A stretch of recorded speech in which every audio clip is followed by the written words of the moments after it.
तो कैसे हैं सब लोग। अभी 2 दिन पहले हमारा यूपीएससी सिविल सर्विसेज का प्रीलिम्स का एग्जाम हुआ and according to most of the aspirants इस बार का पेपर जो है वो काफी ज्यादा टफ जो है हमें देखने को मिला। मैंने भी जब पेपर को एनालाइज किया पूरे पेपर को, तब काफी सारी चीजें ऐसी दिखी कि भाई बहुत ही ज्यादा डीप रूटेड फैक्चुअल चीजें एंड कुछ एब्सर्ड क्वेश्चंस भी हमें देखने को मिले। हालांकि इन सब चीजों को साइड रखते हुए आज जो है हम हिस्ट्री के जो 20 क्वेश्चंस पूछे गए इस बार के प्रीलिम्स के एग्जाम में उनको जो है वो एनालाइज करेंगे, देखेंगे कि किस तरीके से आप जो है उसका सोल्यूशन जो है वो निकाल सकते थे, निकाल सकते हैं आगे की प्रिपरेशन के लिए। नेक्स्ट ईयर का जो प्रीलिम्स होगा उसके लिए भी जो है क्या क्या टेक्निक्स हमारी इंपॉर्टेंट रहती है, एलिमिनेशन टेक्निक्स या फिर क्रिटिकल थिंकिंग का इस्तेमाल करके भी आप किस तरीके से जो है चीजों को सॉल्व यहाँ पे कर सकते हैं, उसी के बारे में जो है आज यहाँ पे हम डिस्कस करेंगे। हिस्ट्री का सेक्शन मैंने उठाया है, यहाँ पे क्वेश्चन नंबर 21 to 40 हमें सेट सी के अंदर जो देखने को मिला, क्योंकि सेट सी का पेपर जो है वो मेरे पास आया था, तो उसके अकॉर्डिंग मैं यहाँ पे जो है 20 क्वेश्चंस ऑफ हिस्ट्री जो इस बार पूछे गए हैं प्रीलिम्स के एग्जाम में वो जो है हम यहाँ पे सॉल्व करेंगे। सॉल्व करने से पहले एक बार देखते हैं कि पीरियड वाइज ब्रेकअप किस तरीके से हमें इस साल का देखने को मिला। लास्ट ईयर की तरह इस बार भी मेडिवल हिस्ट्री से हमें एक भी क्वेश्चन जो है वो देखने को नहीं मिला। लास्ट ईयर हमें 16 क्वेश्चंस देखने को मिले थे हिस्ट्री के, जिसमें से 8 क्वेश्चंस मॉडर्न हिस्ट्री के थे, ठीक है। लेकिन इस बार 20 क्वेश्चंस हमें देखने को मिले हैं किसमें, हिस्ट्री के सेक्शन में, जहां पे 10 क्वेश्चंस हमें एंशियंट इंडियन हिस्ट्री के ऊपर जो है वो देखने को मिले। मेडिवल से एक बार फिर जस्ट लाइक लास्ट ईयर एक भी क्वेश्चन जो है हमें वो देखने को नहीं मिला है। मॉडर्न हिस्ट्री से हमें 5 क्वेश्चंस देखने को मिले हैं एंड आर्ट एंड कल्चर से भी जो है हमें 5 क्वेश्चंस जो है वो देखने को मिले हैं। मिलके बनते हैं टोटल 20 क्वेश्चंस हमारे इस बार के प्रीलिम्स के पेपर में हिस्ट्री एंड कल्चर से जो है वो पूछे गए हैं। चलिए शुरू करते हैं हमारे फर्स्ट क्वेश्चन से, जो कि पूछा गया था हमारा सेट सी के अंदर। क्वेश्चन नंबर 21 था ये। अलग अलग सेट्स के अलग अलग हम कह सकते हैं कि सीरियल नंबर्स हो सकते हैं। तो यहां पे हम देखते हैं पहला question. In the Pleistocene period, either the Yamuna once flowed into the Indus or the Satluj flowed into the Yamuna, and one major tributary of either had shifted from the Ganga to the Indus or vice versa. Which of the following are the basis of this above assertion? First is the Nadi Sukt of the Rig Ved. Second is the explorations of Satluj and Yamuna by Robert Bruce Foote.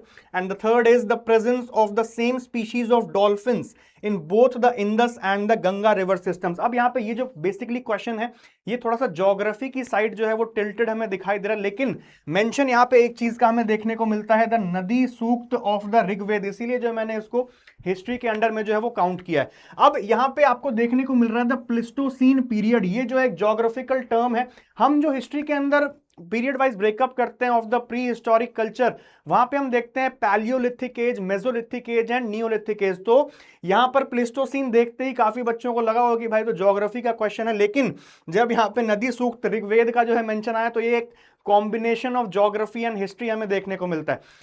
Still Pleistocene period की अगर हम बात करें तो इसका जो time frame हमें देखने को मिलता है that is around 2.58 million years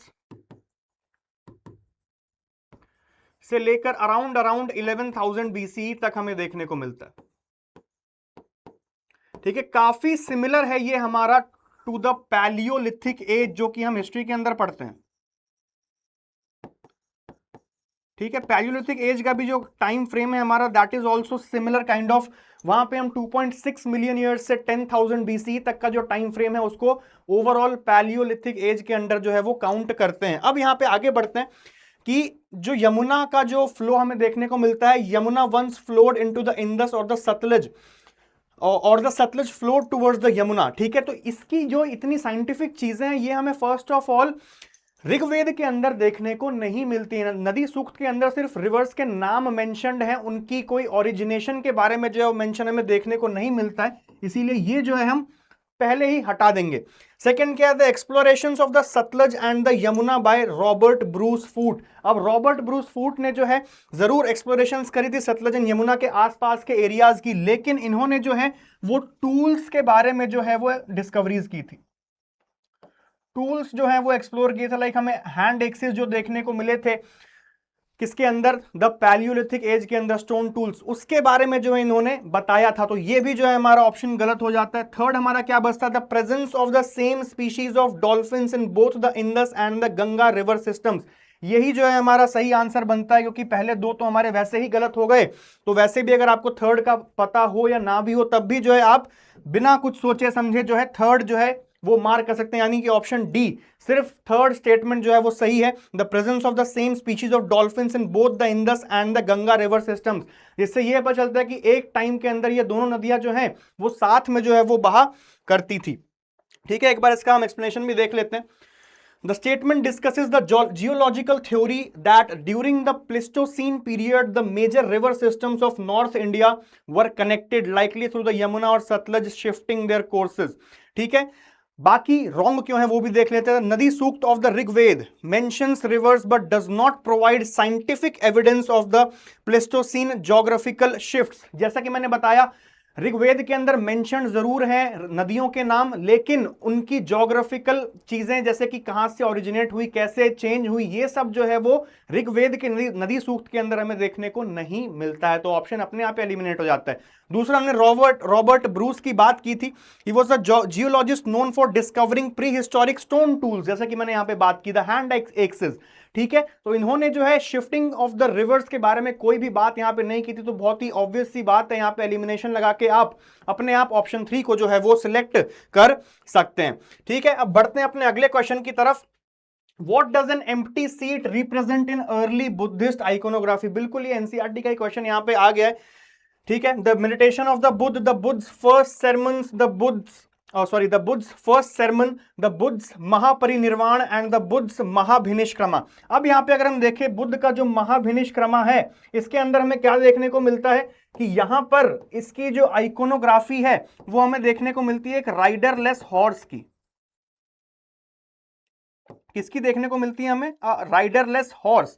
ठीक है, अब अगर हम महापरिनिर्वाण की बात करें, जब बुद्ध का हमें डेथ देखने को मिलता है, तब हमें क्या देखने को मिलता है? महापरिनिर्वाण के अंदर स्तूपा से जो है उसको मेंशन किया गया है। ठीक है, देन बुद्ध का जो फर्स्ट sermon हमें देखने को मिलता है, ये हमें देखने को मिलता है एक धर्म चक्र यानी कि व्हील से जो है वो डिनोट किया जाता है। ठीक है, बचा हमारा क्या? The meditation of the Buddha, यही हमें देखने को मिलता है द वज्र आसन या फिर द एम्प्टी सीट। ठीक है, the empty seat also called the वज्र आसन। ठीक है, तो अपने आप जो है ऑप्शन ए आपका जो है वो करेक्ट यहां पे हो जाता है। तो इसमें सोचने की बात थी नहीं, यहां पे option A is the right answer, the meditation of the Buddha. बाकी आइकन्स जो है आपको अगर याद है तो आप अपने आप जो है इसमें भी एलिमिनेशन जो है वो लगा सकते हैं। ठीक है, बढ़ते हैं अपने अगले सवाल की तरफ। Which of the following pairs of ancient and modern names of rivers are correctly matched? Vitasta, Chenab, Askini, Jhelum, परूशनी, Ravi, याव्याति, बीस। ठीक है, अब यहां पे हमें एक चीज देखनी है कि यहां पर वितास्ता जो है वो झेलम का पुराना नाम है। ठीक है, तो ये ऑप्शन तो अपने आप कट जाता है। अस्किनी जो है वो चेनाब का जो है वो पुराना नाम है। Parushni is the old name of Ravi, ये बिल्कुल ठीक है। एंड याव्याति जो है वो कोई और ही नदी हमें देखने को मिलती है, पाकिस्तान के अंदर एक नदी बहती है, उसका जो है पुराना नाम हमें याव्याति जो है वो देखने को मिलता है। नाम अगर मैं बताऊं आपका, जोब के आसपास शायद जोब नाम है इस नदी का। ठीक है, जोब रिवर। 20 का जो पुराना नाम है वो हमें विपासा देखने को मिलता है। ठीक है, तो अपने आप ही अपना ऑप्शन कौन सा बन जाता है यहां पे? ओनली 3। ठीक है, तो ऑप्शन सी जो है हमारा is the right answer for this. ठीक है, एक बार एक्सप्लेनेशन भी अगर हम देख लें। Vitasta the modern name is Jhelum not Chenab, Asikni the modern name is Chenab not Jhelum, Parushni is the right name for Ravi, and Yavyavati is an ancient river mentioned in the Rigveda but it is not Beas. The ancient name of Beas is Vipasha, जैसे कि मैंने यहां पे अभी बात की थी। तो इसका सही आंसर क्या होगा? C, that is 3 only. अगला क्वेश्चन देखते हैं। Which of the following statements on the Amaravati stupa and its relief structure is are correct? It was located in the lower Krishna valley, बिल्कुल ठीक है। यहां पर लोअर कृष्णा वैली अगर हम बात करें, गुंटूर डिस्ट्रिक्ट हमें देखने को मिलता है आंध्र प्रदेश के अंदर। ठीक है, इसके अंदर हमें देखने को मिलता है द अमरावती स्तूप। सेकंड की बात करें, in India it was next only to the Sanchi stupa in size. यहां पर एक चीज हमें नोट करनी है, Amaravati stupa is larger than the Sanchi stupa. तो ये जो है अपने आप ही गलत हो जाता है, अमरावती इज लार्जर। ठीक है, अमरावती इज लार्जर। ठीक है, थर्ड क्या है हमारा? The Amaravati school of sculpture made a lasting impact on the later South Indian sculpture and its products were carried to Sri Lanka and South East Asia. बिल्कुल ठीक है, अमरावती स्कूल के अंदर हमें खास करके व्हाइट लाइमस्टोन का जो है वो इस्तेमाल देखने को मिलता है, जो कि हेविली इन्फ्लुएंस्ड है कहां पर, पल्लवा आर्ट एंड हमें चोला आर्ट के अंदर देखने को मिलता था। इंपीरियल चोलास वो भी जो है हेविली इन्फ्लुएंस थे किससे, अमरावती स्कूल ऑफ स्कल्पचर से। और because of the Cholas maritime trade and conquest हमें देखने को मिलता है कि साउथ ईस्ट एशिया तक जो है अमरावती स्कूल ऑफ स्कल्पचर की जो है वो चीजें पहुंचती हैं। तो बिल्कुल ठीक हमें देखने को मिलता है थर्ड स्टेटमेंट। इसका जो सही आंसर है that is 1 and 3 only. Second इसलिए नहीं बिकॉज सेकंड के अंदर हमें क्या देखने को मिला, Sanchi stupa is larger but in reality Amaravati stupa is the larger one among the two. ठीक है, तो इसका सही आंसर होगा 1 and 3 Amravati school of sculpture. बिल्कुल ठीक है, यहां पे चोलाज एंड पल्लवाज की आर्ट में जो है उनकी झलक हमें दिखाई देती है। एक्सप्लेनेशन देख लेते हैं एक बार। Statement 1 is correct. The Amravati Stoop is historically located in the lower Krishna Valley, present-day Guntur district of Andhra Pradesh. Statement 2 is incorrect because Amravati is larger than the Sanchi Stoop. Statement 3 is correct. The Amravati School of Art is renowned for its dynamic crowded reliefs and use of white limestone. जैसे कि मैंने बात की यहाँ पे Pallava and Chola art को भी जो है हेविली इन्फ्लुएंस किया, और चोलाज की वजह से हमें क्या देखने को मिलता है कि साउथ ईस्ट एशिया तक जो है ये आर्ट पहुंच जाती है। ठीक है, तो सही आंसर क्या होगा हमारा, फर्स्ट एंड थर्ड। अगला क्वेश्चन देखते हैं हमारा, विच of the following pairs of the Kings and his dynasty in early historical Tamilakam. Tamilakam नाम सुनते ही आपको समझ जाना है, बात हो रही है यहां पे संगम एज की। ठीक है, Sangam age the 3 crowned kings, the Muvendars, the Cheras, Cholas, Pandyas जो हमें देखने को मिलते हैं, उनके किंग्स के बारे में पूछा गया। सेंगुतुवन द रेड चेरा, बहुत ज्यादा इंपॉर्टेंट राजा हमें देखने को मिलते हैं चेरा डायनेस्टी के। बिल्कुल ठीक है। Udiyanjeral the founder of the Chera dynasty, लेकिन यहां पे लिखा क्या है, चोला लिखा है, तो ये गलत अपने आप हो गया। नेदुरन जेलियल पांड्या डायनेस्टी के हमें देखने को मिलते हैं। बिल्कुल ठीक यहां पे।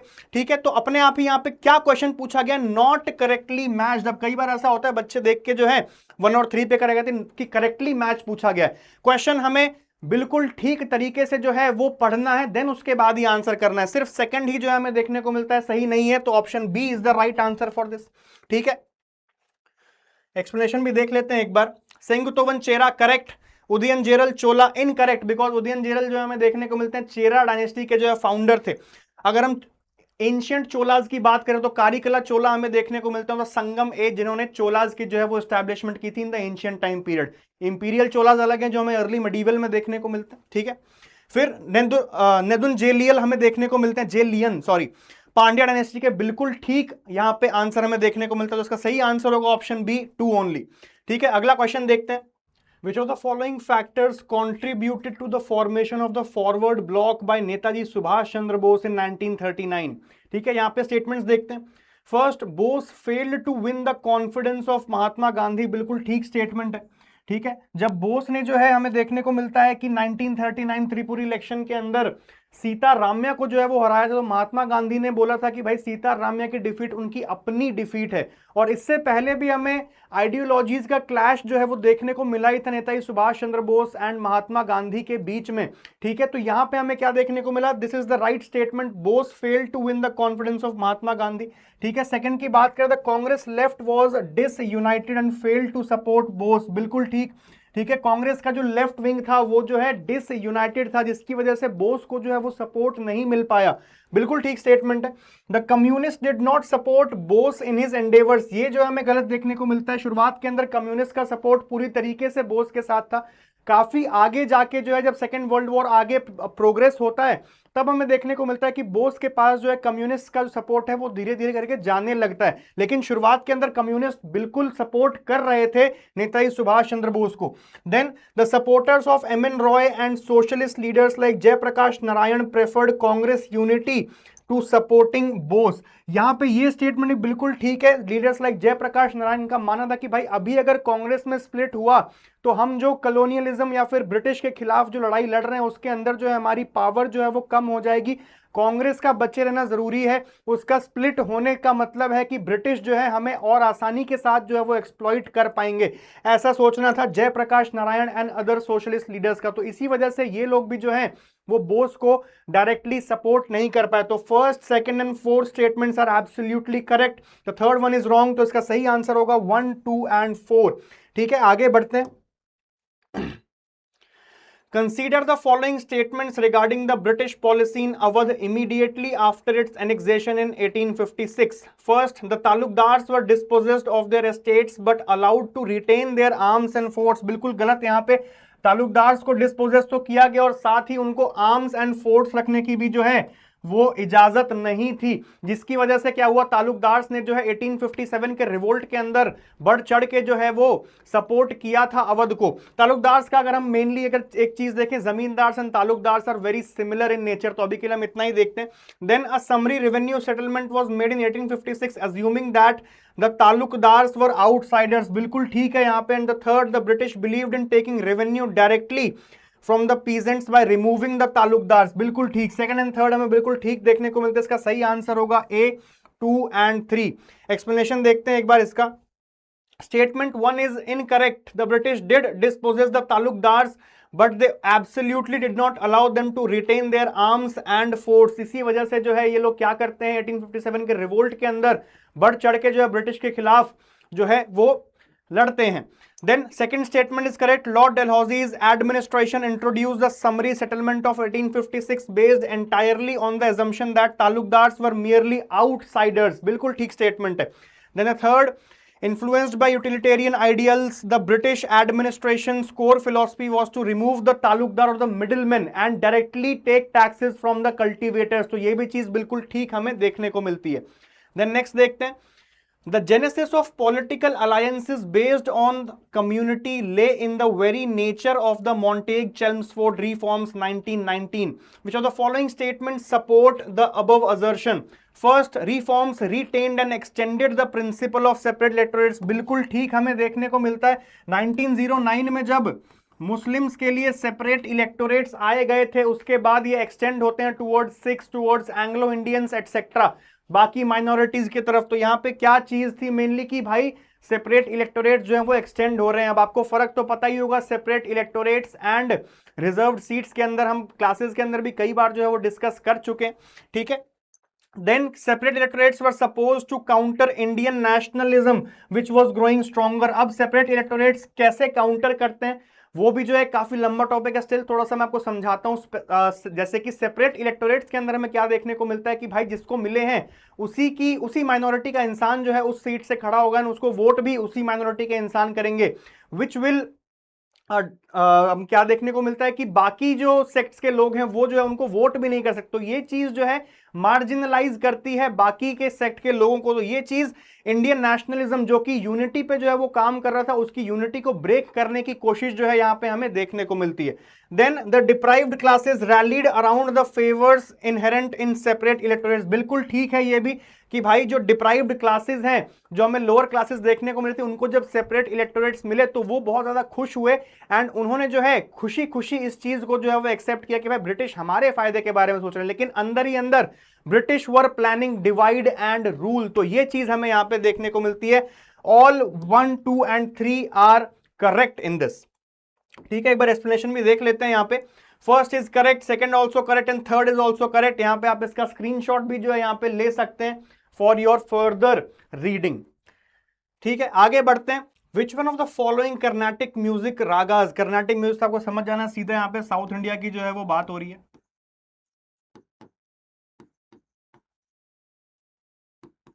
ठीक है।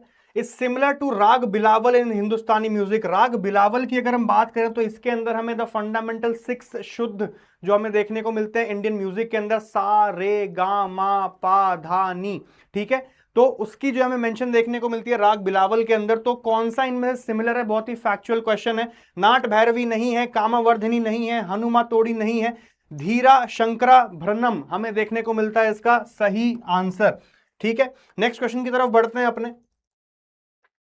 The artificially fixed rupee sterling exchange rate prescribed by the Hilton-Young Commission in 1926 was adopted by the British government for which one of the following reasons? First, aiding the flow of remittances from India and maintaining India's credit worthiness. Remittance का मतलब यहाँ पे होता है exchange of money from one to another. Exchange of money, ठीक है। यहां पर अगर हम इस एस्पेक्ट की बात करें कि इस डेफिनेट चीज के अंदर क्या पूछा, रेमिटेंस का मतलब क्या है, यहां पे आप कॉलोनियल लूट जो है एक तरीके से मान सकते हैं इसको, ठीक है। बाकी अगर बात करें B, providing support to Indian importers, C, encouraging export of cotton produce from India, या फिर D, preventing depreciation of the rupee in terms of gold. ठीक है, अब यहाँ पे हिल्टन यंग कमीशन, बहुत ऑब्वियस सी बात है, यहाँ पे एलिमिनेशन भी लगाएंगे, आप 2 मिनट में इसको सॉल्व कर सकते हैं। इवन इफ आपको इसका आंसर ना भी पता हो, एक कॉन्सेप्ट आपको पता होना चाहिए कि कोई भी ब्रिटिश एक्ट, कोई भी ब्रिटिश कमीशन इंडियंस के फायदे के लिए नहीं लेके आए थे, सिर्फ और सिर्फ अपना फायदा इन दी एंड ब्रिटिश जो है वो चाहते थे। सेम यहां पर भी हमें देखने को मिलता है, providing support to Indian importers, बिल्कुल गलत। Encouraging export of cotton produce from India, ये भी बिल्कुल गलत। Preventing depreciation of the rupee in terms of gold, British को कोई मतलब नहीं था रुपी के अप्रिसिएशन या डेप्रिसिएशन से, तो ये भी हमें बिल्कुल गलत देखने को मिलता है।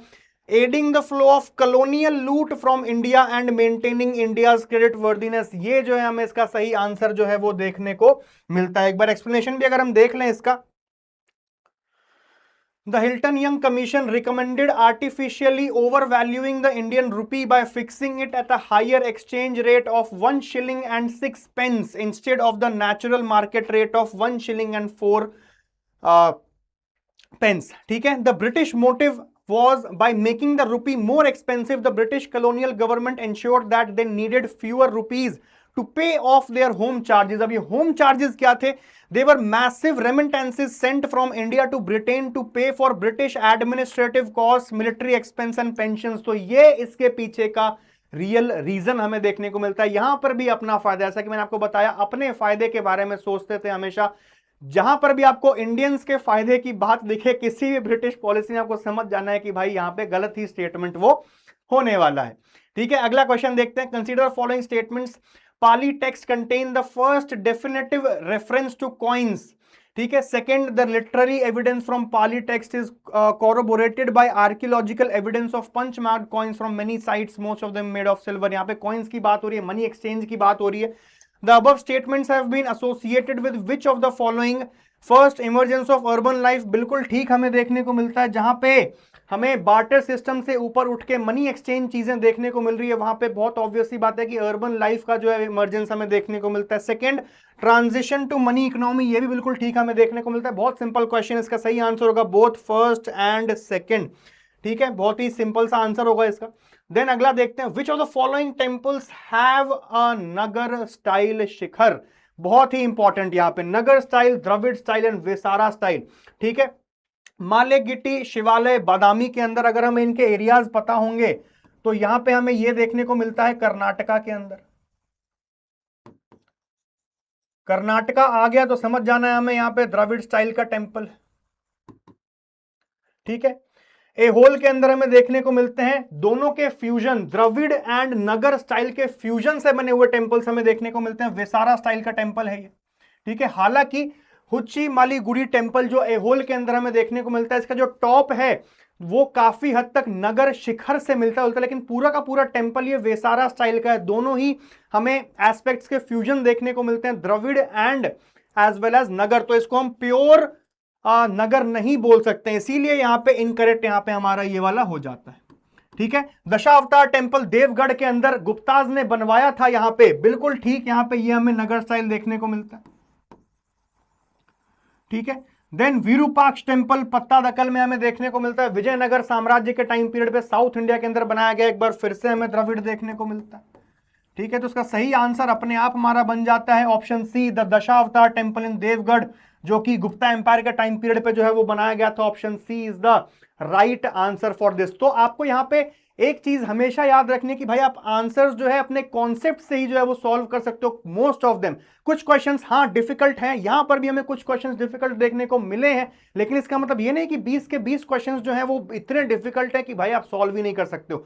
बहुत सारे क्वेश्चंस डायरेक्टली एनसीईआरटी से उठा लिए, जैसे आपका आर्ट एंड कल्चर वाला उठाया है, जैसे आपका बुद्ध वाला उठाया है। ठीक है, तो ये चीजें हमें याद रखनी है, किसी पेपर को सिर्फ टफ बोल देने से जो है वो काम नहीं चलेगा। अगर आपके कॉन्सेप्ट्स क्लियर हैं तो आप एलिमिनेशन की मदद से या फिर अपने सिर्फ और सिर्फ critical thinking and common sense की मदद से जो है काफी सारे क्वेश्चन जो है वो सॉल्व यहां पर कर सकते हैं। एक बार एक्सप्लेनेशन भी देख लें यहां पर। ठीक है, option C 3 only is the correct answer.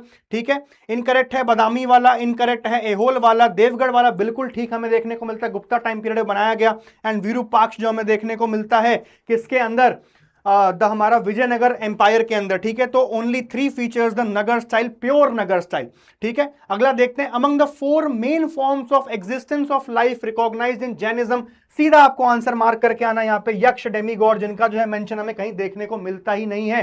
किसके अंदर, हमारे जैन टेक्स्ट के अंदर देवों का मेंशन है, मनुष्य का मेंशन है, त्रियांश का मेंशन है जो कि हमारे animals, micro organisms and plants हमें देखने को मिलते हैं। ठीक है, एक और हमें देखने को मिलते हैं नरकी,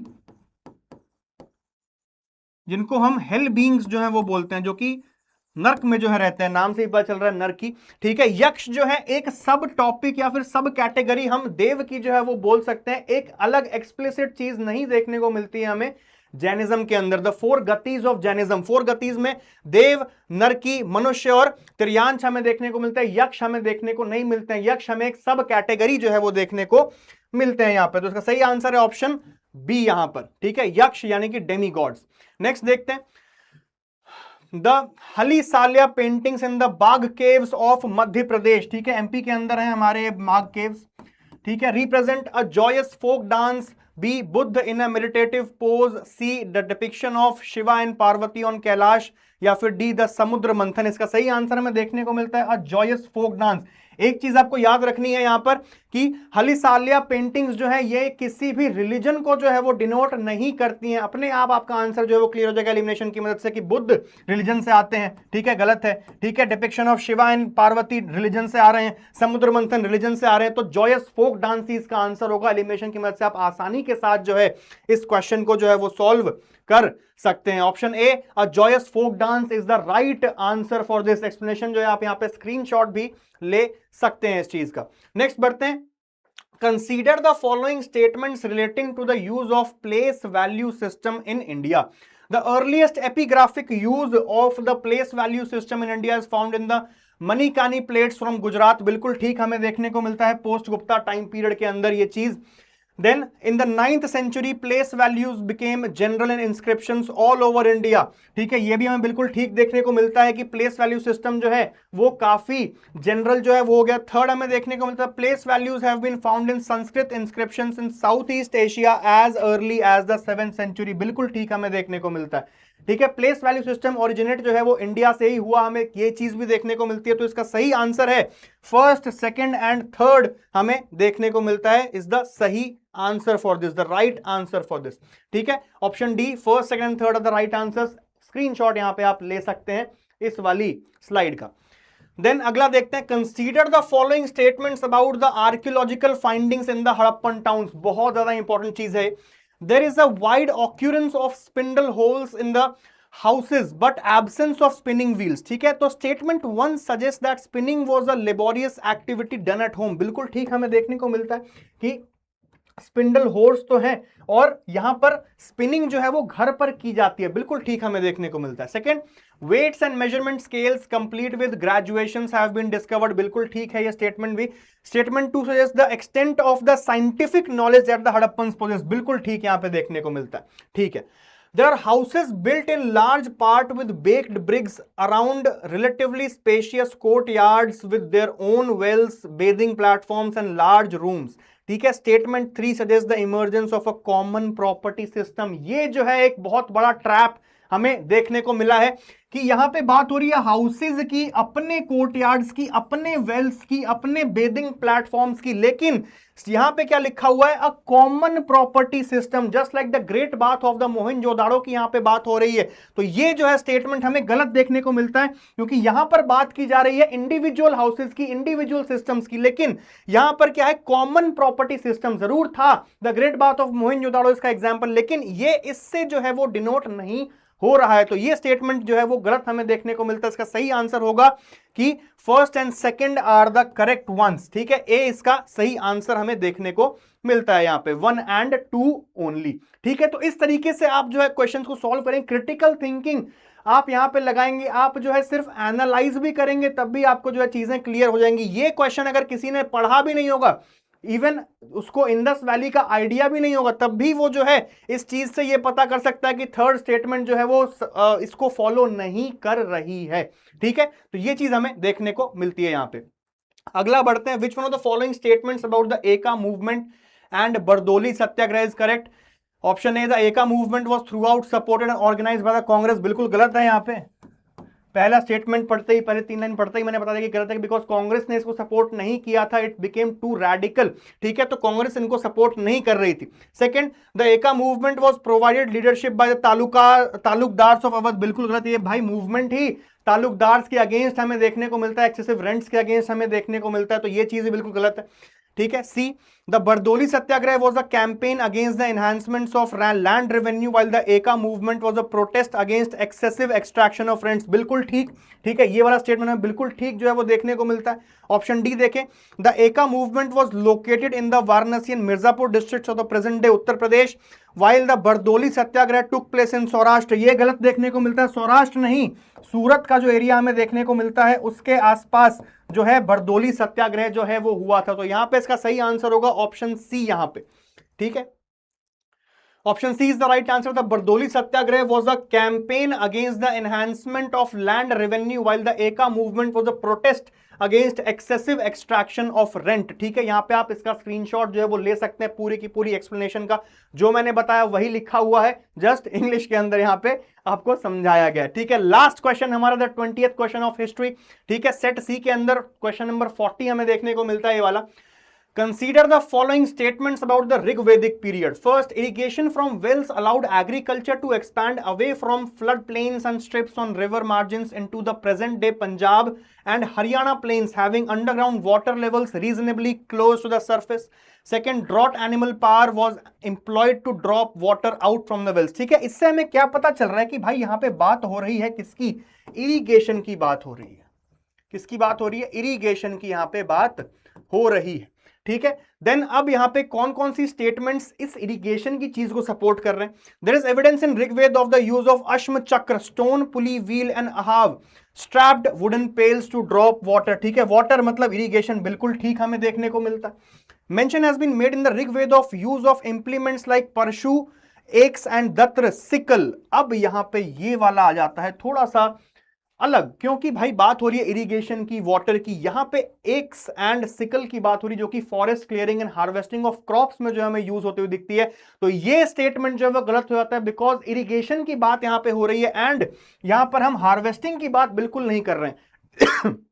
ठीक है, तो ये थोड़ा सा हमें कॉम्प्लेक्स क्वेश्चन जो है वो देखने को मिला है, यहां पे काफी सारे बच्चों का शायद ये गलत भी हुआ हो। ठीक है, There is a history of the use of ox even before the Rigved for plowing the land and pulling the carts. ठीक है, ये भी जो चीज है हमें क्या देखने को मिलती है? इरिगेशन से जो है वो सब्सटीट्यूट करती है। ठीक है, अब यहां पे आप सोचें कि भाई हार्वेस्टिंग भी तो कर सकती है, लेकिन अगर हम देखें बिल्कुल उस तरीके से कि भाई इरिगेशन जो चीज है हमारी वो काफी हद तक प्लोइंग द फील्ड से जो है रिलेटेड है। भाई प्लो करेंगे तभी तो पानी डाल पाएंगे।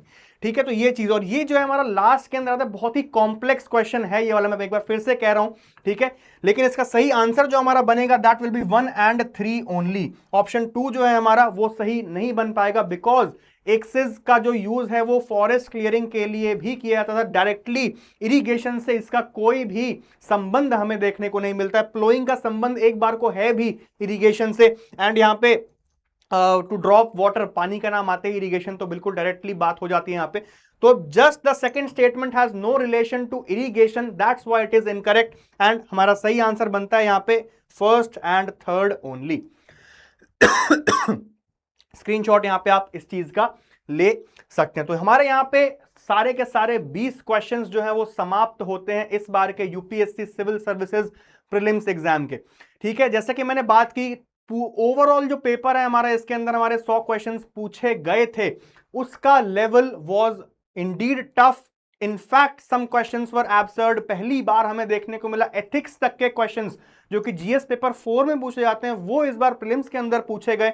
ठीक है, अगर हम स्पेसिफिकली हिस्ट्री की बात करें तो एक बार फिर से मैं कहूंगा कि मॉडरेट हमारा पेपर जो है वो आया है हिस्ट्री के 20 क्वेश्चंस, ठीक है। काफी सारे क्वेश्चंस जो हैं वो डायरेक्टली एनसीईआरटी से भी उठाए, कुछ क्वेश्चंस ऐसे थे जो कि रियली टफ थे। जो हमारा लास्ट क्वेश्चन हमने देखा ऋग्वेद वाला, ठीक है, वो टफ था। एक कॉन्ट्रोवर्शियल क्वेश्चन आपका जो आया था दैट वाज अथर्ववेद के अंदर क्षेत्र पत्नी वाला, ठीक है। 2-3 क्वेश्चंस थे, जरूर कॉम्प्लेक्स थे, लेकिन काफी सारे क्वेश्चंस ऐसे भी थे जो कि आप क्रिटिकल थिंकिंग की मदद से जो है वो सॉल्व कर सकते हैं।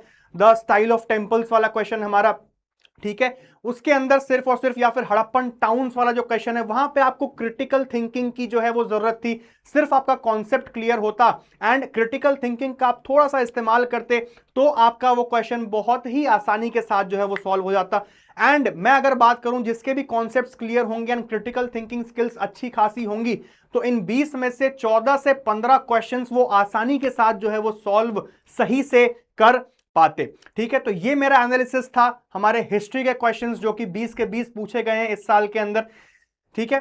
तो मिलते हैं अब अपनी अगली क्लास के अंदर। इसके बाद हमारा इसके अलावा एक मेंस का बैच हमारा 1 जून से जो है वो शुरू हो रहा है, तो उसके लिए भी आप एनरोल कर सकते हैं द एड्यू मॉल के अंदर, ठीक है, जहां पे मेरी क्लासेस जो है वो चलेंगी। वर्ल्ड हिस्ट्री का बैच जो है मैं शुरू करने वाला हूं 1 जून से, यहां पर हमारी ऑफलाइन क्लासेस के अंदर। उसके लिए भी आप यहां पे इंक्वायर कर सकते हैं, हमारे डिस्क्रिप्शन के अंदर आपको हमारे इंस्टीट्यूट का जो है वो नंबर जो है वो मिल जाएगा।